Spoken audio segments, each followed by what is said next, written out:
আসসালামু আলাইকুম, আশা করতেছি সবাই ভালো আছেন।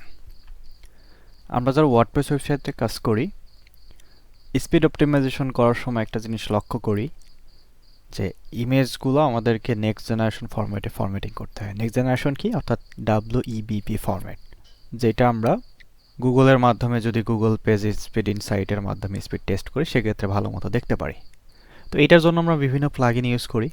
প্লাগইনগুলো কি করে? প্লাগইনগুলো অটোমেটিক্যালি আমাদের ইমেজগুলো কনভার্ট করে দেয় এবং এটা সময় সাপেক্ষ ব্যাপার। তো আমরা যেটা করতে পারি, কিছু কোড লিখে রাখতে পারি প্রজেক্টে কাজ করার শুরুতেই। তাহলে যেটা হবে, যে কোনো ধরনের ইমেজে আপনি আপলোড করেন না কেন, এটা অটোমেটিক্যালি WEBP-তে কনভার্ট হয়ে যাবে এবং এটাতে কোনো ডুপ্লিকেশন করবে না। বিভিন্ন প্লাগইন ইউজ করলে দেখা যায় যে আপনার অরিজিনাল ইমেজটাও থেকে যায়, আবার কনভার্টেড ফরম্যাটটাও থাকে। তো আপনি চাইলে দুরকমভাবে সেটিংস করতে পারবেন। অর্থাৎ যদি চান যে অরিজিনাল ইমেজটা থাকবে সেটা রাখতে পারেন, আবার যদি চান অরিজিনাল ইমেজটা রাখার দরকার নাই সেক্ষেত্রে সেটা আপনি রিমুভ করে ফেলতে পারবেন। এটা করার জন্য জাস্ট আমাদেরকে কিছু কোড রাখতে হবে আমাদের ওয়েবসাইটে। কোডগুলো বুঝিয়ে দিব আমি কোনটা দিয়ে আপনি কি করতে পারবেন। সো চলুন শুরু করি। প্রথমেই আমি এখানে ইমেজ আপলোড করব।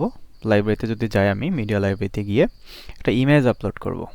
ওকে, এখানে একটা ইমেজ আপলোড করার জন্য আমি একটা ইমেজ চুজ করে নিই। এখান থেকে ডাউনলোডস, ইমেজের ফরম্যাটটা দেখতে পারতেছেন, পিএনজি ফরম্যাট। ওকে, সো আমি এই ইমেজটা যদি এখান থেকে আপলোড করি অ্যান্ড এখানে জাস্ট ছেড়ে দিই, সেক্ষেত্রে এটা আপলোড হয়ে যাবে এবং এটার ফাইল ফরম্যাট কি দেখতে পারতেছি, পিএনজি ফরম্যাট। সো এখন আমি যেটা করব, এখানে কোড লিখে রাখছি।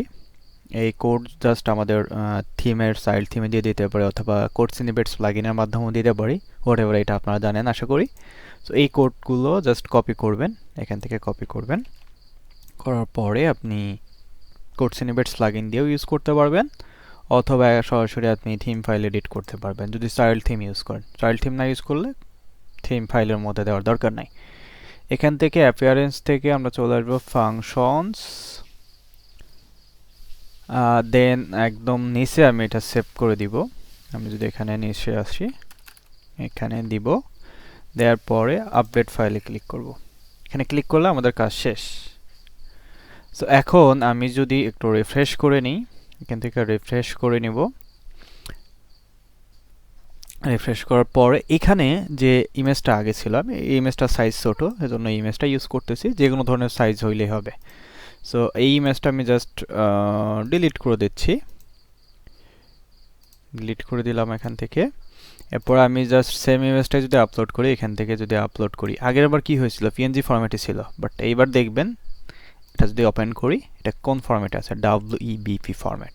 সো আমাদের কিন্তু অটোমেটিক্যালি WEBP ফরম্যাটে কনভার্ট হয়ে গিয়েছে। আমি যদি এই লিঙ্কটা কপি করি, লিঙ্কটা কপি করে আপনাদেরকে যদি দেখাই, আমি এখানে নিয়ে যদি দেখাই, দেখেন এখানে কিন্তু WEBP ফরম্যাটটা চলে এসেছে এবং আমাদের কিন্তু ডুপ্লিকেট ফাইল নাই।